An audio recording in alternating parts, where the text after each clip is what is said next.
Diline hele bunun, diline bak diline. Geç bir tane anam ya. Anam ben kara bir şey. Kara bir şey. İlham Əliyev kara bir şey çok istiyor ha. İlham Əliyev gönderir mi bunu sağ? İlham Əliyev gönderir mi sağ? Kara magiya ile meşgul olur kızım Leyla. Arvadın mehriban kara magiya ustasıdır. Kara bir şeyden çok istifadə edirlər ha hemen vakti. Gönderim İlham Əliyev sağ. Pasırkaya koyun, poçta koyun gönderim sağ. Göneki şeydi. Ha, koyun İlham Əliyev gönderir mi? Allah Allah.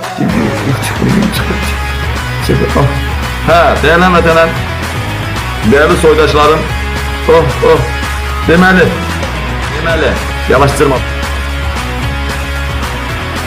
Kara pişi məndən əl çəkmir. İlham Əliyev, kara pişi, oy. İlham Əliyev, kara pişiydi. Var mı pişiyim qapqara balalıydı. Bak bir dənə ağır yeri yoxdur. İlham Əliyev, bu çox şirin və gözəl pişikdir. İlham Əliyev, şirin və gözəl pişikdir. Adamdan aralanmır.